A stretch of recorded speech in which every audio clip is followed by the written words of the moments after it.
Hola, muy buenos días.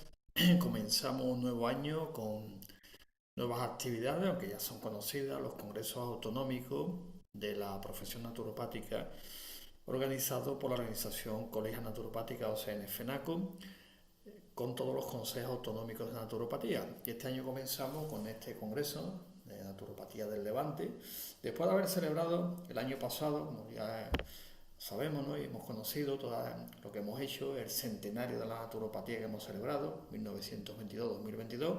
Así que este año comenzamos pues con todo un ciclo de congresos muy interesantes donde vamos a debatir, exponer qué hacemos, cómo lo hacemos, qué herramientas utilizamos, qué es la investigación naturopática y al hilo de lo que es la investigación naturopática, la ponencia que voy a tratar sobre el tema de la epistemología, un tema muy interesante en la investigación naturopática, es decir, dentro de la investigación, la parte práctica, lo que es el método científico, conlleva una serie de elementos filosóficos para que después se pueda realizar la investigación científica. Por lo tanto, vamos a hablar de la epistemología. Es una epistemología concreta porque la epistemología, como parte de la filosofía, evidentemente también ha evolucionado, ha ido cambiando con los tiempos y con las necesidades ¿eh? de lo que es el razonamiento filosófico. Y en ese cambio hay un momento histórico que se le llama la epistemología post-popperiana, que es el título de la ponencia. Una vez preguntado el tema, interesante de cómo abordarlo y cómo la naturopatía tiene ahí también una parte importante en la investigación, porque la investigación, ya lo he comentado otras veces, creo que en el programa que hacemos los sábados por la mañana de ciencia naturopática, pues hablamos también de estos temas un poquito, para que vayan conociendo lo que es la ciencia naturopática y en qué se fundamenta. Evidentemente, uno de los fundamentos es la epistemología, es clave y fundamental. ¿Por qué? Porque hemos definido que la naturopatía es una ciencia, ¿eh? disciplina, área del conocimiento humano de carácter autónomo dentro del marco de la ciencia de la salud. Por lo tanto, no es una rama de, ni una especialidad de, ni lo alternativo de, ni lo natural de, ni el complemento de, sino que es una ciencia, ¿de acuerdo? Y como ciencia, pues tiene su propia autonomía dentro de las ciencias de la salud. Y esa autonomía le viene por todo un desarrollo histórico y porque también tiene como identidad, tiene una ontología, una epistemología, una metodología, una tecnología, una praxeología y una axiología. Por lo tanto, es una ciencia. ¿Cumple con los requisitos de demarcación de la ciencia? Sí, por lo tanto, hoy en día es incuestionable. Todavía algunos que tenga algo que quiera debatirlo, pues siempre estamos abiertos al debate. La ciencia avanza con el debate. Bueno, de una ciencia, a pesar de, como recibimos cientos y cientos de comentarios que se ven en las redes, pues lo mismo, alternativos, y venga con la misma tema, es una ciencia, ¿de acuerdo?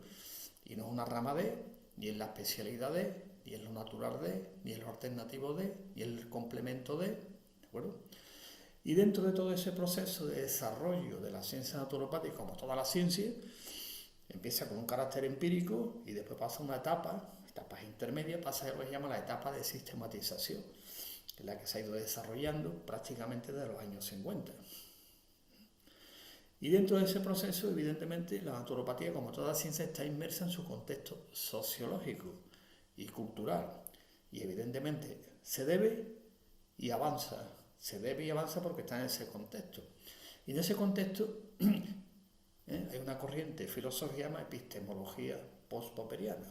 ¿Qué significa? Que se va desarrollando a través, después de la obra, de Karl Popper. Y ahora veremos, dentro de ese contexto concreto, histórico, como la naturopatía ahí también, evidentemente, diríamos, bebe también de ese conocimiento. Porque es lógico, porque estamos inmersos en un contexto, no fuera del contexto. Y dentro de ese contexto histórico, cultural, social, histórico, cultural, social, pues evidentemente la epistemología post-popperiana es clave para el desarrollo de la investigación científica. Y concretamente en nuestra ciencia, que es la naturopatía, pues también por la investigación naturopática. Dicho esto, comenzamos diciendo que es la epistemología. Ya eso ya pues, lo hemos comentado otras veces, hemos hablado de ello, pero prácticamente pues, cuando se empieza a hablar de epistemología de la naturopatía, pues prácticamente desde el siglo XX. Concretamente, si queremos poner una fecha, de los años 90, es decir, hay otra ciencia que quizá haya hablado antes de epistemología, pero nuestra ciencia, que es la naturopatía, si miráis un poquito, hay que revisar un poco la bibliografía, prácticamente es a partir de los 90. Cuando hablamos de epistemología de la naturopatía, ¿y a qué nos estamos refiriendo con ello? Pues nos estamos refiriendo a la teoría sobre la validez del conocimiento naturopático. La epistemología es una parte de la filosofía. Algunos, si está por ahí también, algunos autores ponen, la epistemología es una ciencia. No, hombre, no es una ciencia, es una parte de la filosofía, porque está la metafísica, la ontología, ¿de acuerdo? Pero no es una ciencia, cuidado. Por lo tanto, ¿qué es lo que hace? Pues cuando hablamos de epistemología de la naturopatía, ¿qué nos referimos? Pues a la teoría sobre la validez del conocimiento naturopático, es decir, del saber científico, del estudio crítico de la ciencia naturopática, es decir, utilizar siempre el pensamiento crítico y la racionalidad específica. ¿De acuerdo? Sigue analizando científicamente, y creo que lo he repetido un montón de veces, para evitar que a veces ha habido algunos comentarios al respecto, minoritarios ya, ¿de acuerdo?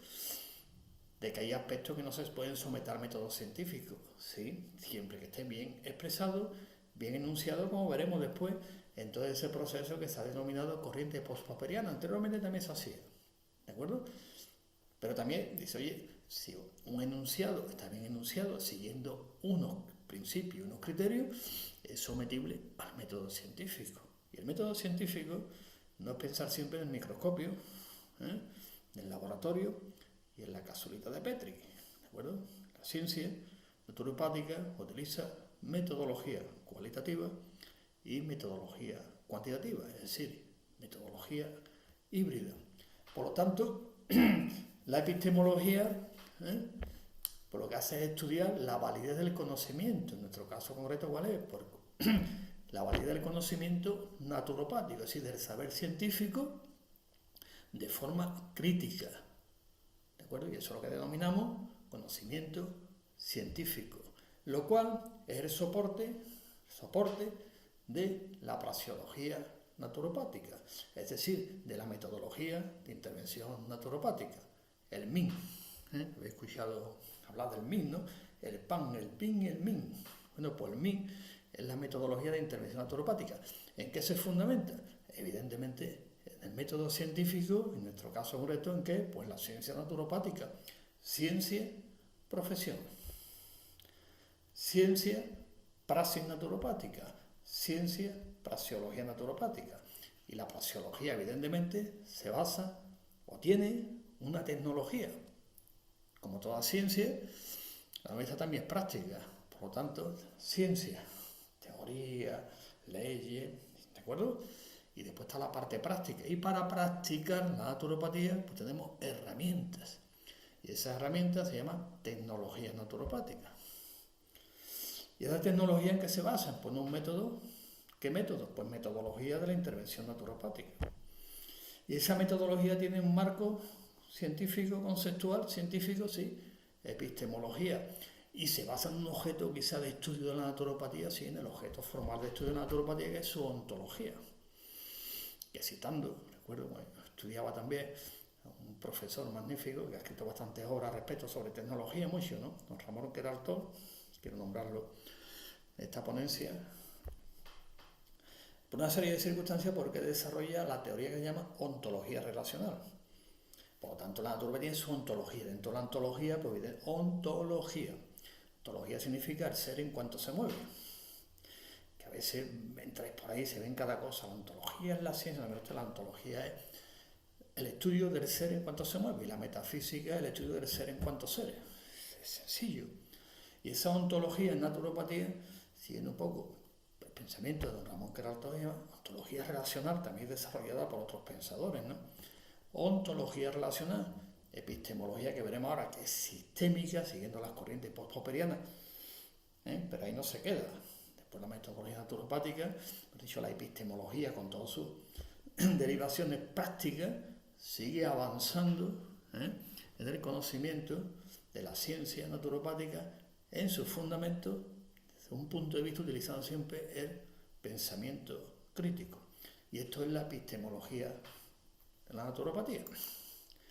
Por tanto, consideramos la epistemología como la investigación de la ciencia sobre lo correcto del pensamiento científico y de los métodos y procedimientos que utilizamos. Que pongo un esquemita como hoy, epistemología. Reflexión sobre la relación de la ciencia, analiza supuestos ontológicos del saber. En naturopatía utilizamos una ontología relacional. Podemos poner también ontología sistémica, pero sistémica podemos dejarla para la... Sí, pero no dejarla, se puede utilizar ontología sistémica, lo cual conlleva que la metodología tiene que ir en consonancia con la ontología, igual que la epistemología, ¿de acuerdo? Analizamos relación, teoría, práctica. Teoría, práctica. Lo que es la epistemología naturopática y la praxeología naturopática. Y así, esto es la epistemología, reflexiona sobre el funcionamiento del conocimiento científico y describe la condición de posibilidad, existencia y funcionamiento de lo que es la ciencia. Y la ciencia no es estática. El límite de la ciencia siempre es móvil. Sig Nicolai Hartmann, ¿de acuerdo? Es móvil. Y yo que dice, la ciencia es esto, no, la ciencia, el límite es móvil, ¿de acuerdo? He citado a Nicolai Hartmann, podría citar a muchos más, ¿no? Algunos dicen, no es que la ciencia no es cerrada, igual que la ciencia no busca la verdad. No, la verdad, la ciencia dice, no, la ciencia no dice, no busca la verdad la busca la filosofía, no la ciencia. La ciencia busca contrastar hipótesis, punto. Una vez que se contrasta, elabora leyes y teorías. Digo estos conceptos para que después entendamos un poquito lo que es la epistemología post-popperiana, la epistemología en general, como estamos viendo, y después marcada después de la obra de Karl Popper. Por lo tanto, hablamos de la epistemología, siguiendo, ¿veis este esquemita que interesante es? Pues buscamos lo que es la ciencia, desde el punto de vista crítico, cómo se construye el saber científico, y así, lo mismo que hay una epistemología de la física, de la química, de la biología, pues también evidentemente podemos hablar de una, los que podamos. Hablamos de una epistemología de la naturopatía. Y aquí en este esquema ya embarcamos lo que es la epistemología, lo veis aquí, ¿no? Paso por aquí el cursor, ¿no? Por aquí, epistemología, se me ha ido un poquito, un momentito. Aquí está, epistemología, ¿lo veis? Aquí está epistemología. Pregunta filosófica, parte de la filosofía y área disciplinar de la naturopatía. ¿Qué es la esencia de mi ser en cuanto se expresa la realidad? Pues es la ontología. ¿Qué es la ontología? Pues el objeto formal de estudio de la naturopatía. La naturopatía, como toda ciencia, tiene un objeto formal y un objeto material. El objeto material lo compartimos con otra ciencia de la salud y el objeto formal es propio de una ciencia. Si no hay objeto formal, no hay ciencia. Y estas son también preguntas en el programa de ciencia naturopática, después las clases de naturopatía, un tema que debatimos mucho, es el momento en que se constituye la ciencia, porque también es una etapa empírica como toda la ciencia. ¿Cuándo se constituye en ciencia? Cuando hay un objeto formal de estudio. ¿Cuándo aparece o se constituye? Porque aparece una cosa que aparece, no se constituye, mejor dicho. Pues prácticamente a finales del siglo XIX, siglo XX, ¿cómo? Pues Benedicto Luz, que funda la naturopatía, no lo hace porque mira al cielo y de pronto ¡paf!, se le ocurre, ¿no? Hay un contexto, se llama contexto del descubrimiento, toda la historia que ya hemos hablado muchas veces del contexto, de Benedicto Luz, el origen alemán, cómo va a Estados Unidos, todos esos temas muy interesantes, pues lo que hace algo, momento histórico. Todo lo que tradicionalmente vamos a denominar los remedios naturales, Desde siempre se han utilizado remedios naturales en todas las culturas, sí. Dice que los remedios naturales son tan antiguos como la propia humanidad, que siempre la ha utilizado para problemas de salud, ¿no? Siempre, ¿no? Pero hay un momento en que se convierte en objeto formal de estudio. Entonces, cuando pasa a ciencia, de empireia a episteme,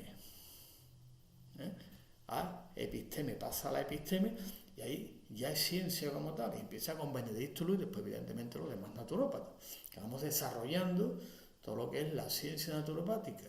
Es el momento, ¿qué es lo que había antes? Pues evidentemente los umbrales de la naturopatía, ese momento en que se va constituyendo, y el criterio naturopático. ¿Qué es el criterio? Pues se llama la cultura orientales, a otras culturas, Europa, Grecia, que es lo que hay, un criterio. Hablamos de historia de la naturopatía, decimos, historia de la naturopatía comienza con, no comienza, ¿dónde comienza?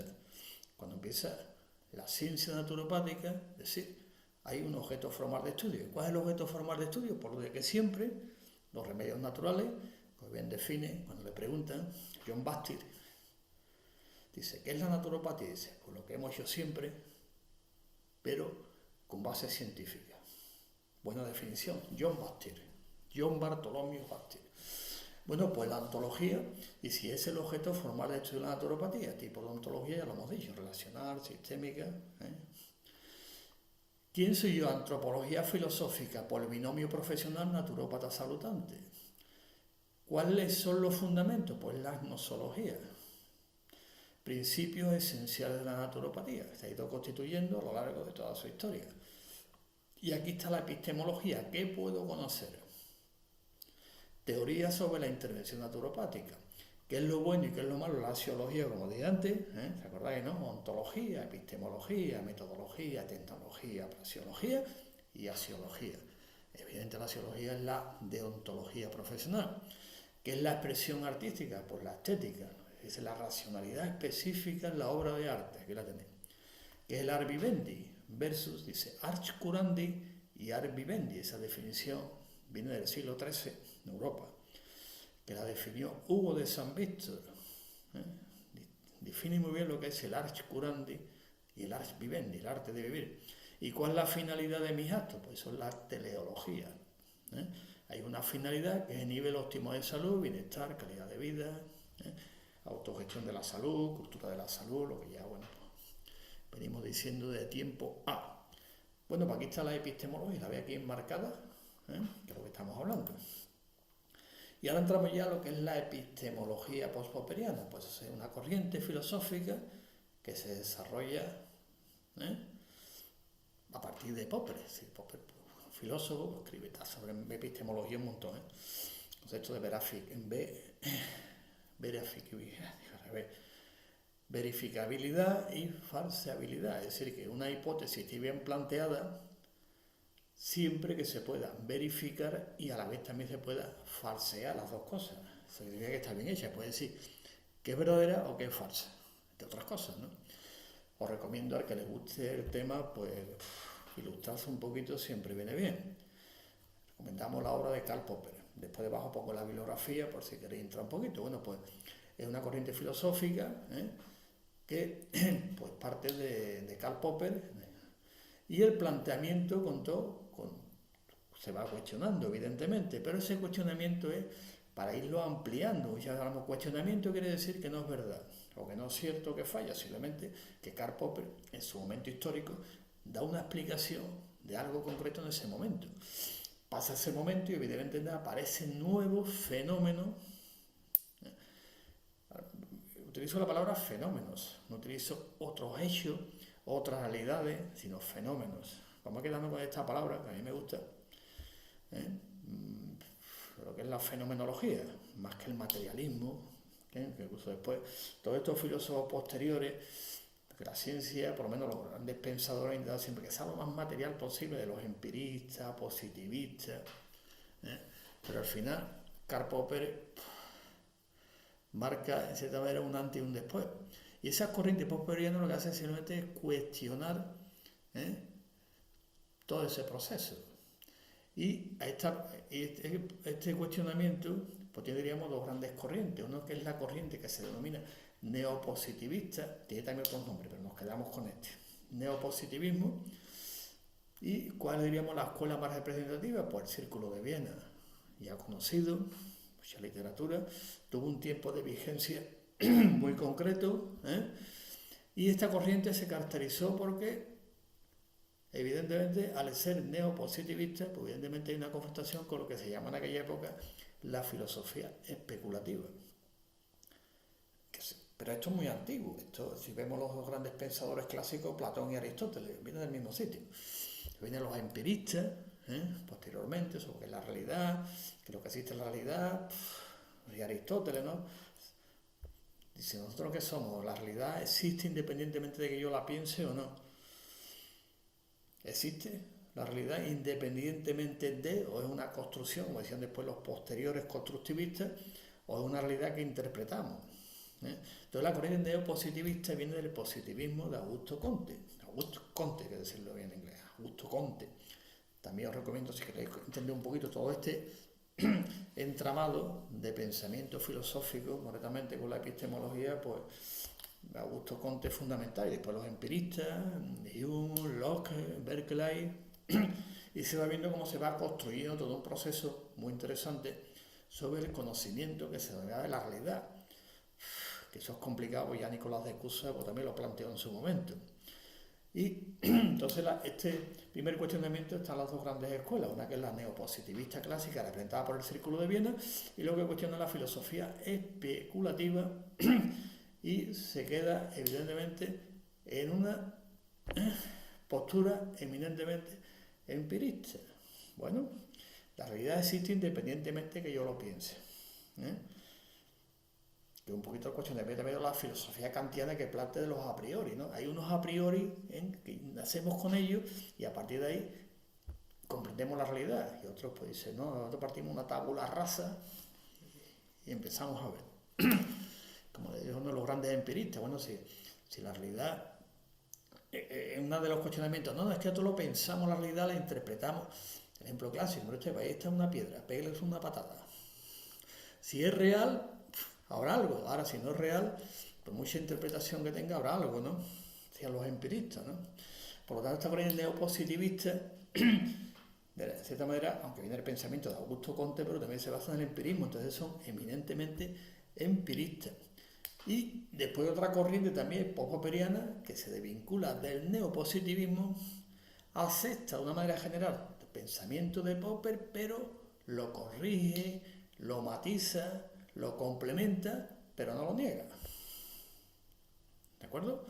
Ni lo cuestiona, simplemente lo que hace. Estas son las dos grandes corrientes. Ahora vamos a ver los pensadores de cada una de las corrientes y vamos viendo cómo se va construyendo todo este proceso epistemológico, y evidentemente después veremos cómo la investigación naturopática, la idea de la filosofía de la naturopatía.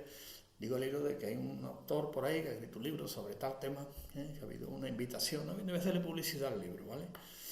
Pero sí ha habido una invitación a que nos conozca el pensamiento naturopático, y en principio pues se ha negado. Pero no voy a hacerle publicidad del libro, que curiosamente uno de los grandes pensadores post-popperianos, como es Mario Bunge, que veremos después, también escribió un libro sobre ese tema. ¿De acuerdo? Pero es importante contrastar, no negarse a la contrastación nunca. Bueno, pues estas son las dos grandes corrientes que llaman post-popperianas. La neopositivista clásica y otra que no lo es. Una cuestiona el pensamiento de Popper y otra lo que hace es matizarlo y complementarlo directamente. Y de ahí, evidentemente, vamos a ir viendo cómo la investigación naturopática, y nos ponemos delante un poquito, aquí está la investigación y donde está el marco conceptual y la filosofía, que es la filosofía natural. ¿De acuerdo? Y en ese marco pues podríamos hablar, digo esto porque hay por ahí algunos, no voy a hacer publicidades del libro, si alguien pregunta, pues se le dice, pero filosofía de la naturopatía. Vamos viendo, digo porque estoy en el tema, estoy escribiendo sobre ese tema, sobre filosofía de la naturopatía, que es muy interesante. Bueno, pues avanzamos un poquito y aquí lo del neopositivismo, que también tenía otro nombre, como dije, aquí está puesto positivismo lógico, también llevaba, ¿no? Pues los representantes más clásicos, como podemos observar, los representantes más clásicos es Carnap, Hempel y Nagel. Estos son los clásicos. Después hay algunos más. Después os pongo algunas referencias bibliográficas y libros que han escrito traducidos a español para que quien tenga tiempo, le guste ilustrarse un poquito, que lo leas también, ¿no? Yo os pongo un poco la definición y, a grosso modo, recogiendo, para no hablar de uno por uno, simplemente recogiendo un poquito en síntesis, aunque es complicado sintetizar el pensamiento, del neopositivismo dice lo siguiente, que la ciencia es interpretación. Curioso, ¿no? Interpretamos hechos, realidades. Después Mario Bunge elaboró una teoría más interesante que creo que me había escuchado alguna vez decirlo también, ¿no? Nos basamos también en la investigación naturopática, más bien la definición, porque dice la ciencia es interpretación. Pero esa interpretación confrontada con la experiencia, que se mantiene estable a lo largo del tiempo. ¿Esto qué significa? Que evidentemente la objetividad es complicada. ¿Esto es objetivo? No. Hay una intersubjetividad. Es decir, yo veo o interpreto, veo un fenómeno, interpreto. Otra vez interpreta, otra vez interpreta. Dice, oye, ¿en qué estamos de acuerdo? Por los tres estamos de acuerdo que esto es de color amarillo. Uno lo verá más amarillo claro, otro más oscuro, pero seguro que los tres estamos viendo casi lo pues llegamos a un acuerdo. Se llama intersubjetividad. Entonces, la objetividad en la ciencia es, como filosóficamente es complicado, ¿eh? No se puede llegar. Y lo que se está viendo ahora, cómo avanza la astronomía con el telescopio James Webb, ¿no? Lo que se está viendo es, oye, el universo, vamos a tener que ir cambiando algunas, claro, si estamos interpretando realidades, pues evidentemente, después habrá que confrontarla. ¿Con qué se confronta? Con la experiencia. ¿Y la experiencia de quién es? ¿De quién es la experiencia? De cada uno que estamos viendo a través de un aparato, de una máquina, que va a coger tal a esto y lo va a verlo. Oye, estamos viendo lo mismo. Pues utilizando el mismo método, prácticamente a los 2 o 3 no tienes que dar lo mismo, casi lo mismo. Si nos da casi lo mismo, se llama intersubjetividad. Por lo tanto, buscar la objetividad, bueno, imposible, vamos a dejar la palabra imposible, vamos a decir improbable. Se habla de intersubjetividad, que es lo que vamos deduciendo de aquí, que hay intersubjetividad en la forma de abordar la realidad. Y la realidad después se puede trasladar a hechos, yo siempre me gusta llamarle fenómeno. Dice que es un fenómeno por la intersección entre el sujeto y el objeto. Que una parte, ¿se acordáis el diagrama de Venn que estudiábamos, ¿no? Poner la parte, lo hacemos diagrama, y la parte, la intersección, es lo que llama fenómeno, lo que percibimos y después interpretamos. Por lo tanto, fijaros que importante es esta corriente de pensamiento, cómo establece la interpretación, pero siempre viene teniendo en cuenta la experiencia que tiene que parar. Sí, que yo veo esto, tú ves esto, y dentro de 10 años vemos lo mismo, ¿no? Posiblemente veremos lo mismo y algo más. Por lo tanto, ese algo más lo pongo aquí para que veamos después qué se hace con ese algo más. Vamos a quedarnos con el algo más. Vemos esto dentro de 10 años.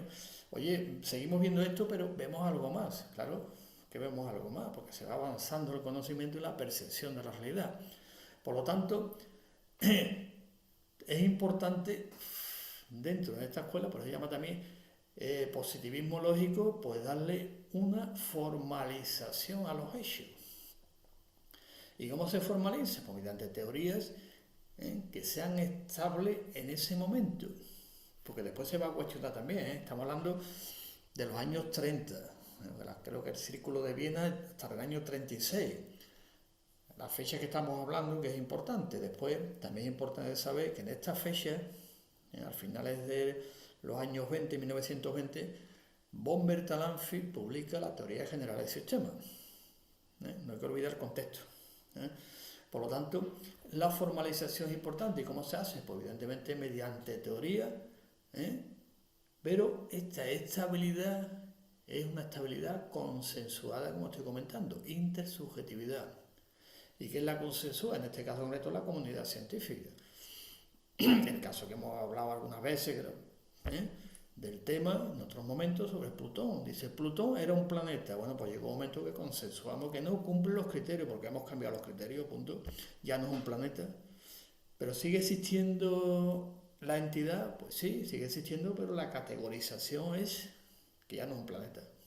Por un ejemplo, igual que otras cosas que han dicho, antes era esto y ahora ya no lo es.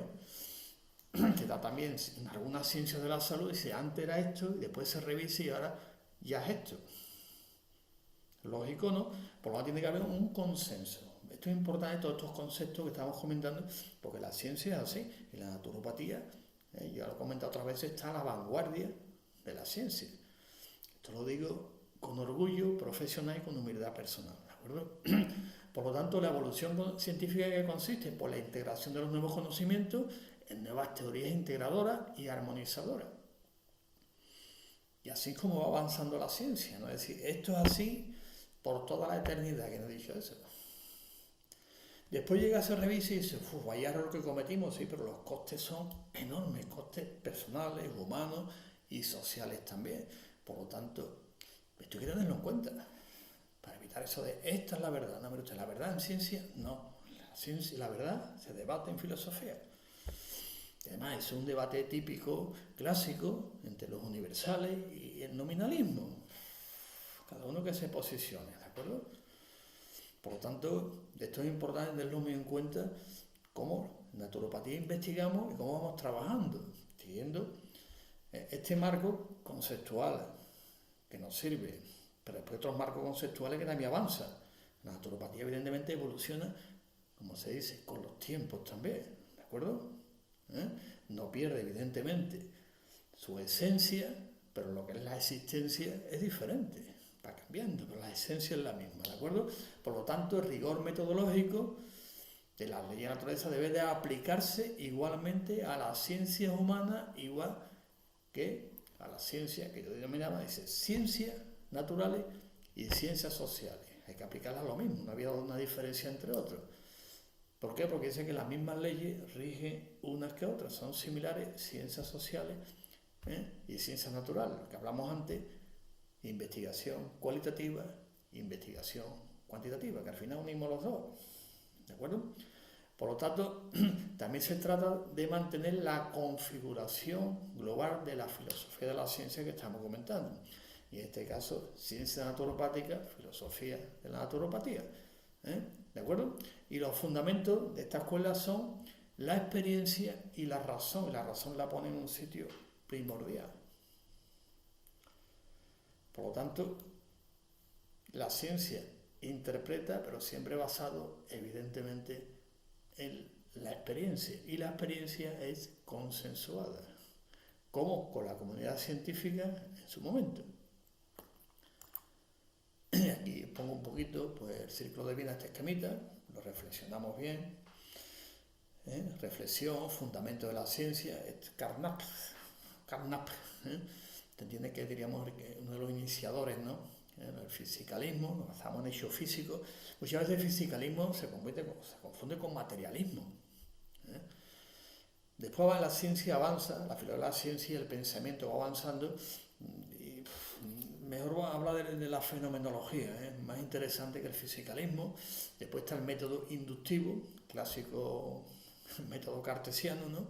De análisis, síntesis, realidad física, eso es las verdades. Va viendo los errores a veces, ¿no? Que la verdad no corresponde a la ciencia, pero estamos hablando de la mitad para abajo del siglo XX. Entonces, pues vamos a buscar la verdad. Entonces, la verdad la busca la filosofía, el debate, la ciencia contrasta hipótesis, que es lo que actualmente está. Pongo este contexto. La primera hipótesis, observación, comprobación, y ahí sacamos la ley científica. Hoy en día ya, evidentemente, el método científico está muy, no solamente estandarizado, sino lleva un procedimiento. Resolver el problema, elaboramos la hipótesis y a partir de ahí pues seguimos, ¿no? ¿Qué método utilizamos para contrastar la revisión bibliográfica, que es fundamental cuando elaboramos? Cuando resolver el problema, siguiente paso dice, revisión bibliográfica. ¿Para qué? Para ver si alguien se ha dado cuenta de este problema igual que yo lo he visto. Una vez que lo tengo, elaboro la hipótesis, ¿qué hacemos? Contrastarla. Dentro de hipótesis, pues si entra ahí en Ciencia Naturopática, que es un blog, ¿no? Trae la página web de nuestra organización, colegionaturópatas.es, veré aquí blog, Ciencia Naturopática. Y veréis, hipótesis en naturopatía, ¿cómo se elabora? Siguiendo este criterio que estamos viendo. Comprobación y después viene la ley científica, que es el único tema de lo que hablamos de las verdades. Ciencia se contrasta en hipótesis, no la verdad. Y aquí os pongo el libro, un libro de ellos, que es muy interesante, de la otra corriente, está representado por ejemplo, como Hanso, por ejemplo, aquí os pongo uno de sus libros, Patrones de Descubrimiento, que es impresionante, y vais a ver que esto suena a la investigación naturopática. Como base, después la investigación, estamos en el siglo XXI, pero estamos hablando aquí de un momento histórico concreto. Pues no puede faltar Hanso Kuhn, la estructura de las revoluciones científicas, Feyerabend, que es el famoso anarquismo epistemológico, Toulmin, Lakatos y Mario Bunge, que es de los últimos, que es Mario Bunge, por ejemplo, en la asignatura de Fundamentos de Naturopatía de primero del grado, los que estudian grado en naturopatía, pues uno de los libros recomendados es Teoría y Realidad de Mario Bunge. Solo que ya habéis estudiado naturopatía, el programa graduado de naturopatía, veréis que en la bibliografía está recomendado, yo os recomiendo la lectura de este libro, Teoría y Realidad de Mario Bunge, para que vayamos entendiendo cómo es el pensamiento y trasladarlo después a la investigación naturopática, es decir, el marco conceptual y la investigación. Por ejemplo, Hanso, por comentar alguno de ellos, que tenemos aquí su libro, traducido al español, creo que lo he puesto en inglés también, ¿no? Sigue la misma línea prácticamente. Todo conocimiento supone una organización interpretativa por parte del sujeto, incluso la misma percepción. Y después da un salto más, dice que el conocimiento es una construcción, pero él dice que es hacia atrás, le llama razonamiento retroductivo. Esto es muy interesante porque de aquí después surge otra corriente filosófica llamada constructivismo. Que ahí ya pues podemos debatir un montón de cómo abordamos realidades, ¿no? Pero fijaros que aquí introduce un concepto muy interesante que es razonamiento retroductivo. Su idea central es que el descubrimiento se da dentro de patrones, por eso el libro se llama Patrones de Descubrimiento, o esquemas teóricos, es decir, un marco conceptual.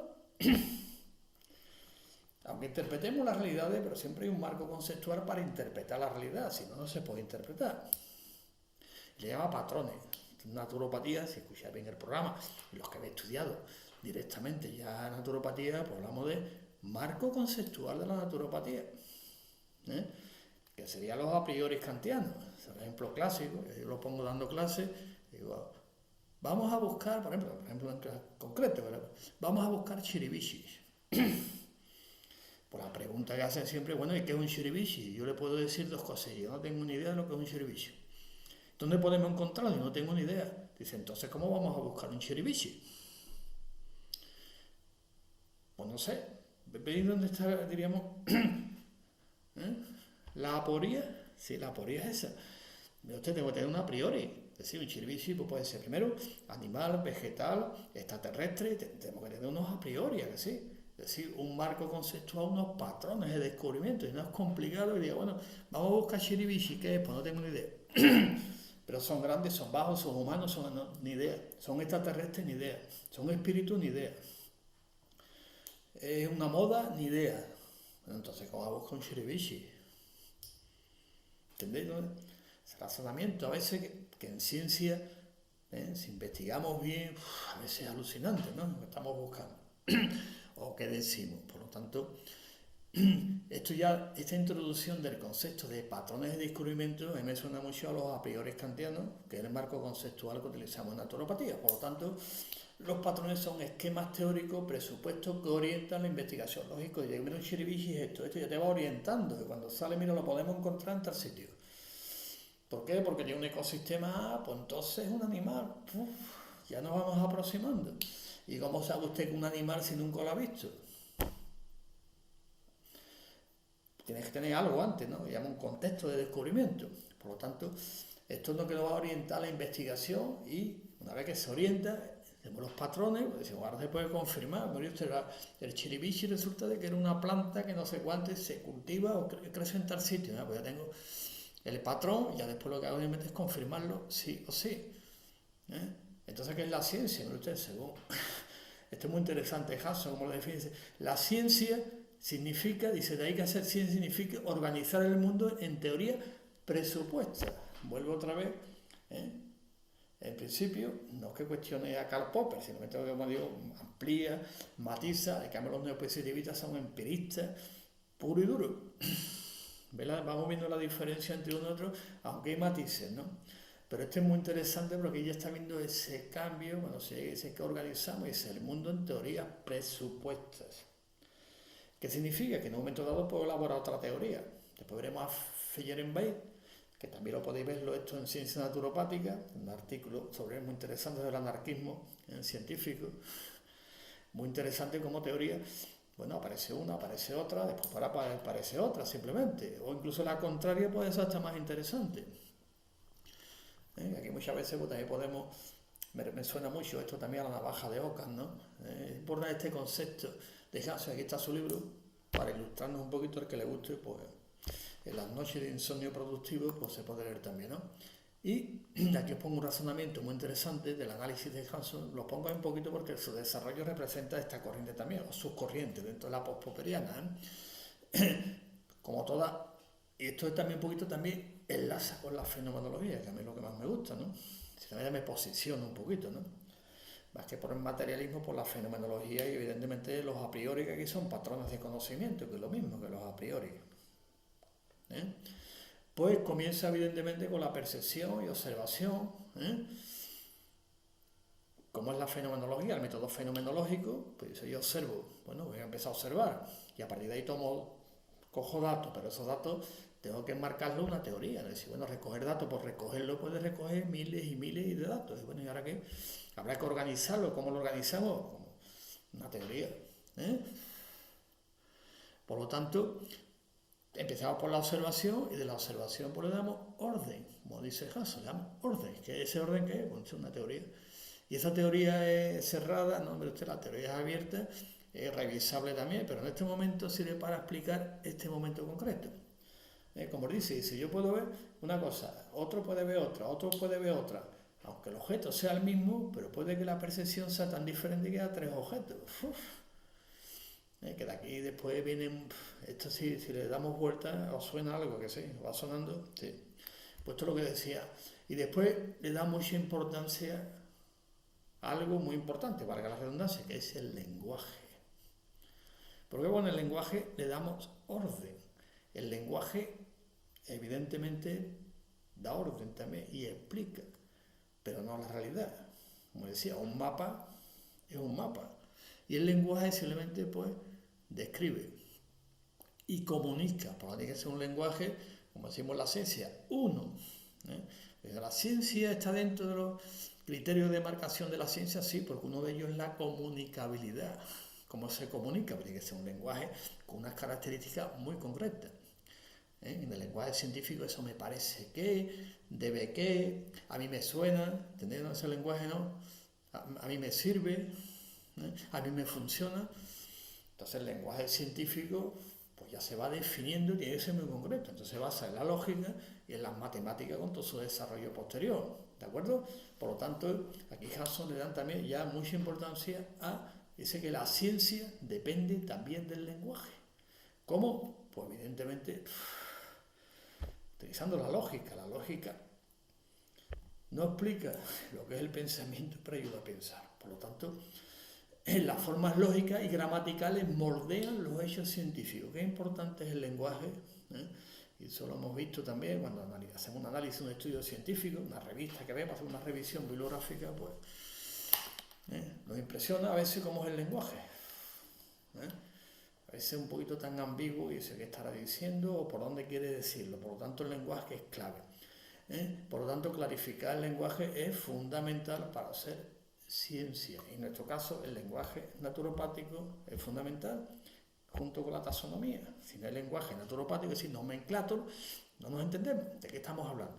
Yo a esto le llamo esto, pues esto es esto, que estoy terapia, patología, y venga, y paciente. Bueno, ¿de qué estamos hablando? Eso no es naturopatía. Estamos cogiendo palabras de otros sitios y metiéndolas en nuestro marco conceptual. Entonces no funciona para explicar lo que como naturópata queremos expresar realidades concretas.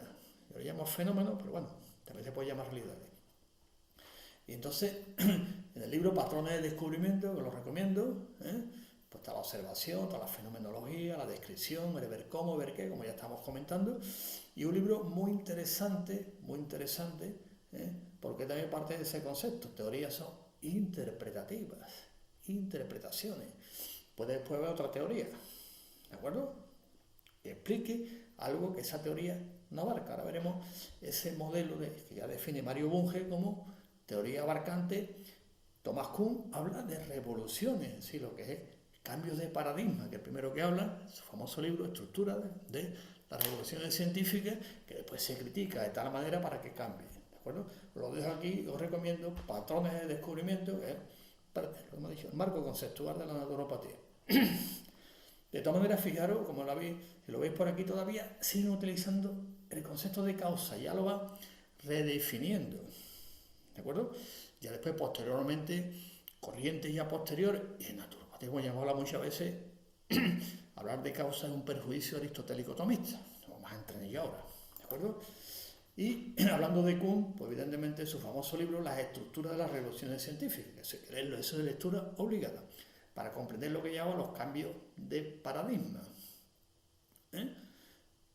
Entonces él habla un poquito de ese cambio, ¿no?, que hay, y la tesis fundamental ¿cuál es? Pues que las ciencias naturales, en contra, que aquí se opone a la visión positivista, o neopositivista sería más bien, del ciclo de vida, no procede de un modo acumulativo, sino por saltos cualitativos, es decir, cambios de paradigma.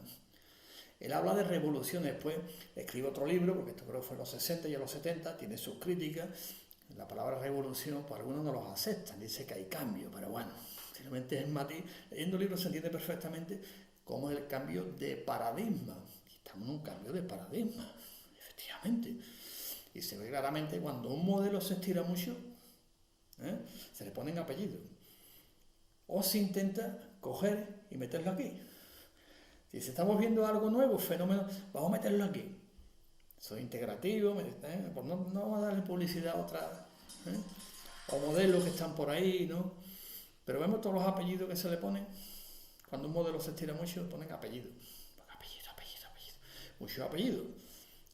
Y después si le pone apellido y dice, tantos apellidos llega y dice, por lo que vamos a hacer lo nuevo y meterlo en lo viejo. Vamos a llamarlo integrativo. ¿Entendés lo que quiero decir, no? Cuando entra, si un naturópata dice, vamos a hablar de nosotros. ¿De acuerdo? Vamos a hablar de nosotros, lo bien que lo hacemos y no. Pero ve el cambio de paradigma, se ve claramente, ¿no? Y como esto ya hay vídeo y el tema y conferencia que he dado al respecto, vamos a hablar otra vez de lo mismo. Esto es importante, el cambio de paradigma que no se da de modo acumulativo, el conocimiento científico, por cambio. Habla de revoluciones científicas. Por lo tanto, habla de típico aporía, ¿no?, diatriba entre ciencias naturales y ciencias sociales, pues prácticamente como otros hemos hablado, cualitativo y cuantitativo, investigación híbrida, ¿de acuerdo? Y entonces él habla siempre de los paradigmas científicos y que evidentemente no será, como decían los círculos de Viena, un continuo histórico, será. Y se ve claramente, ¿no? Pues no poner ejemplo, ya lo he puesto muchas veces, la física clásica, la teoría de las leyes del movimiento de Galileo, de Newton, el perihelio de Mercurio, que no se podía explicar con las leyes, pues se buscan otras teorías, viene la teoría de la relatividad, y después aparecerán fenómenos nuevos que están apareciendo y están cuestionando teorías que dicen, es que esto no puede explicar esto. Bueno, pues se buscan otras y punto. Y uno lo habla como revoluciones, después ya se le critica bastante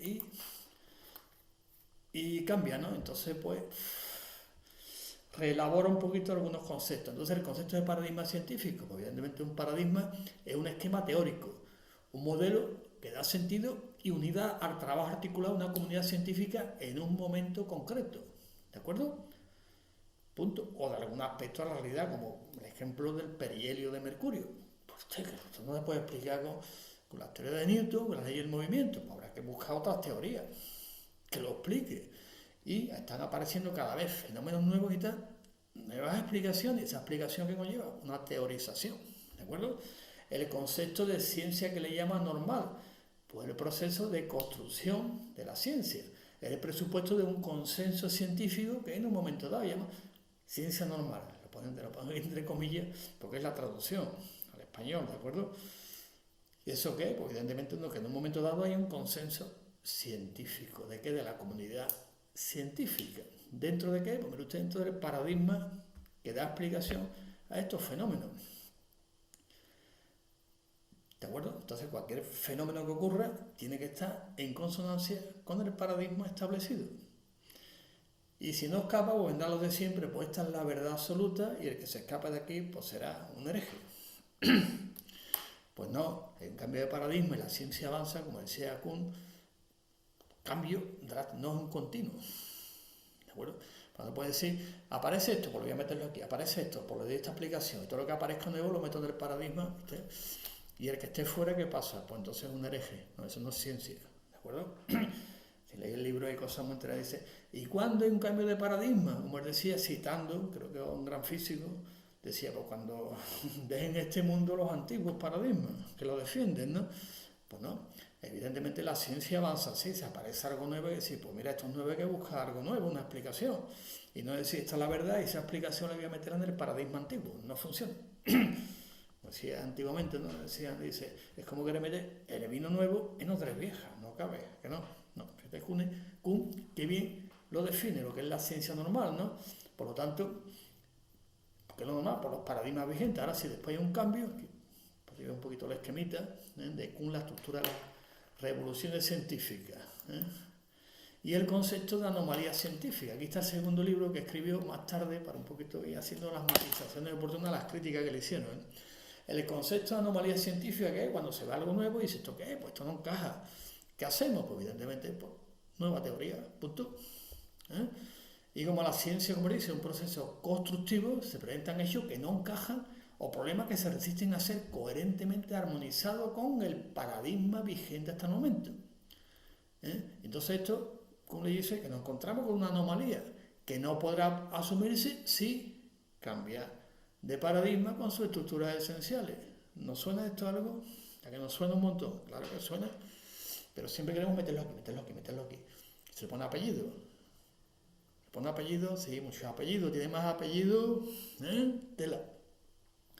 Y el concepto de revolución científica, que es lo que a él se le criticó, por eso escribió este segundo libro, ya parte de muchos más, ¿no? Significa el cambio esencial en la estructura del paradigma, que lleva a la aparición de que, pues usted pone un nuevo paradigma. ¿Y eso es malo? Lo bueno, en el sentido simplificando el razonamiento, pues no. Simplemente que Mario Bunge lo define muy bien, ese modelo de teoría abarcante, una no anula la otra, porque aquí se pelea es que esta va en contra de esta y empiezan a pelearse, pero ustedes no, si son nuevos, habrá que dar una explicación a lo que estamos viendo, pero en esto coge lo que es nuevo, meterlo aquí, no se puede. Vino nuevo en odres viejas, ¿no? ¿Te acordáis, no? Es muy interesante la obra Thomas Kuhn, para entender la vida, este es su segundo libro, que es el segundo pensamiento sobre paradigmas, que también podéis leerlo y nos vamos ilustrando. Y después Lakatos, que es impresionante, aquí está su libro, clásico, su escrito filosófico, la metodología de los programas de investigación científica. Fijaros lo que Lakatos que considera que es la ciencia. Un sistema de interpretación, ve que va en la misma línea de interpretación, confrontado con las experiencias. Y se transforma evolutivamente en el curso del tiempo. No es estático el conocimiento, el límite de la ciencia es móvil. Si decimos conocimiento ciencia es móvil, no se puede decir es cerrado, eso es absurdo. Eso no hay nadie. Vamos a decir que la ciencia es cerrada y que la verdad, eso entramos en otro aspecto, llama ideología. Bueno, la ciencia ya sabe cómo es, ¿no? Cualquier cosa se puede utilizar como fenómeno de manipulación ideológica. La ciencia pues, siempre se utiliza también, cuidado, ¿no? Hay libros interesantes que sirven del tema. Por lo tanto, fijaros qué interesante, en el curso del tiempo, dice un concepto de programa de investigación que le llama. Para Lakatos la ciencia no es un conjunto de hechos, conceptos, experimentos, teorías, modelos o leyes, sino una serie de programas de investigación. Fijaros como ya, antes hablaba de patrones, que hemos hablado ahora, programas de investigación. Este concepto es muy interesante, que él va hablando ya, que después ya Mario Bunge ya empezamos recogiendo la tradición de Bertalanffy, todo lo que es el pensamiento sistémico, ¿lo ven, no? Vamos a hablar de programas, ¿no? Que después se traducen en teorías, en modelos, leyes, ¿no? Que sí. Pero en este concepto, aunque después lo recoge Mario Bunge, lo que hace es reinterpretar a Karl Popper, le da una nueva perspectiva, ¿no? Después, evidentemente, usted tiene que contrastar con la experiencia y después se puede someter, como dije antes, a la falsación todo, ¿entiendes? La historia, esto es una cita literal, dice: la historia de la gran ciencia es una historia de programas de investigación y no del ensayo y del error, ni del conjeturar ingenuo. Entonces, que es interesante, importante para pensamiento sistémico y estructurado, que lo esto. Hablamos antes del constructivismo, el estructuralismo de Paul Ricoeur, por ejemplo, la hermenéutica, es decir, los cambios tan enormes que están viendo, de ese pensamiento simple, lineal, pensamiento relacional, estructura, digamos, el tema de causa, lógica polivalente, los cambios son enormes, ¿no? Pues mira qué interesante, investigación no del ensayo del error ni del conjeturar ingenuo. Ningún experimento aislado puede desempeñar un papel decisivo, mucho menos crucial para hacer inclinar la balanza entre programas rivales de investigación. Sí. Cita literal. Y esta cita literal pues la pongo aquí porque es muy interesante también. ¿De acuerdo? Vamos a ver otro. Y un programa de investigación pues consta de 3 partes, un núcleo firme de la teoría, muy interesante, como por ejemplo la ley de Newton que hemos comentado antes, ¿no? En la física clásica, los postulados cuánticos de Bohr, en la física cuántica, la heurística negativa, la heurística positiva. Todo esto, pues evidentemente, va a desarrollar de otra manera un marco, que le llamamos naturopatía, el marco conceptual. Vamos viendo un poquito, y para pasar un poquito después de la cata, los 3 elementos clave, vamos ya a Feyerabend, el anarquismo, ¿no? Que se llama Feyerabend y el anarquismo metodológico. Eso, pues, hay artículos que podéis verlo. Él habla mucho, evidentemente, bueno, anarquismo. Se le puso ese nombre y le quedó la etiqueta. Vamos a hablar de pluralismo teórico y de teorías que puede haber en un momento dado, pues, siguiendo la línea interpretativa del conocimiento. Y que hay hechos, por ejemplo, que, como dicen, disputarse 2 y 3 teorías. Bueno, ¿cuál elegimos? Pues vamos a utilizar la navaja de Ockham en este momento, o el utilitarismo de Bentham en Stuart Mill, el posibilismo, es decir, que al final, ¿por qué elegimos una o elegimos otra? ¿De acuerdo? Y todo conocimiento humano y todo sistema teórico es un constructo interpretativo. Vais viendo que es la línea base de todo, constructo interpretativo, que de ahí viene después el constructivismo.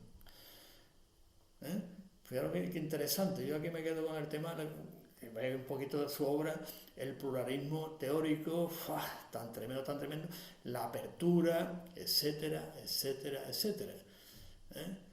Y que él habla que no hay un tribunal que verifique las teorías científicas, evidentemente, que da esa libertad que es importante. Él plantea 2 conceptos clave, que es el principio de contrainducción, que establece que la inducción, elaboración, hipótesis, etcétera, etcétera, es muy interesante, y concluye: la consecuencia más inmediata del principio de contrainducción es que permite crear al margen o en contra de las reglas establecidas. Punto. Sí, que puede haber un cambio, sin ningún problema, y se puede reinterpretar también. Y el principio de proliferación, que os pongo cómo se resume, y la consecuencia de este principio es que la ciencia será tanto más rica cuanto más utilice el principio de contrainducción para crear más y más teorías que promuevan el progreso de esta y la superación de las teorías incorrectas. Yo me quedo con el pluralismo teórico más que el anarquismo, que eso suena, ¿verdad? Y después no puede faltar Bunge, su famoso libro de epistemología, teoría del conocimiento, la lógica de la investigación científica. Pues evidentemente, por resumir un poquito el pensamiento de Mario Bunge, pues lo dejamos en 2 ideas clave que lo he subrayado por aquí, ¿no? Sobre todo, el concepto de sistema. Conceptualiza el universo como el sistema tal, como él define. Le pregunta, dice, ¿qué es el universo? Y dice, complejidades estructurales ilimitadas.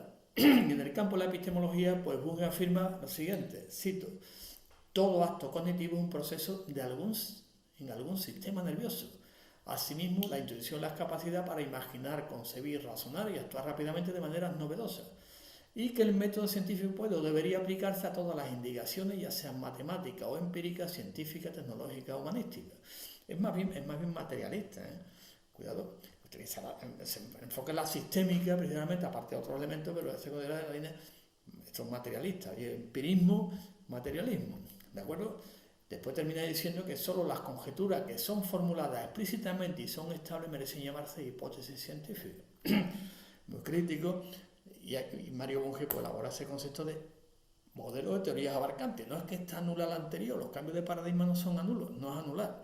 Es que hay explicaciones y una abarca la otra. Tiene una postura conciliadora con los anteriores muy interesante. Y este libro, que es el que recomendamos, primero Naturopatía, que es Teoría y Realidad de Mario Bunge. Por lo tanto, el sistema ontológico que Bunge defiende postula que el mundo es un sistema de sistemas. Complejidades estructurales ilimitadas. Él habla de explicaciones que nos utilizamos en naturopatía al tema muchas veces, explicación reductiva versus explicación multinivel, y aquí Bunge pues, desarrolla unas teorías muy interesantes, ¿no? El concepto de fenómeno, que es intersección entre el sujeto y el objeto, y termina diciendo que un sistema se caracteriza por tener propiedades que sus componentes no tienen. Dice, todo es algo más que la suma de las partes, pero vamos, lo define de esta manera muy claramente, dice, vale decir propiedades globales o emergentes. Por lo tanto, la naturopatía como disciplina científica y profesional tiene que ver con la existencia de un conocimiento propio que proporcione las bases teóricas para la práctica profesional. Y este conocimiento a través de una nomenclatura, o sea, de un lenguaje, pueda ser comunicado, examinado y difundido.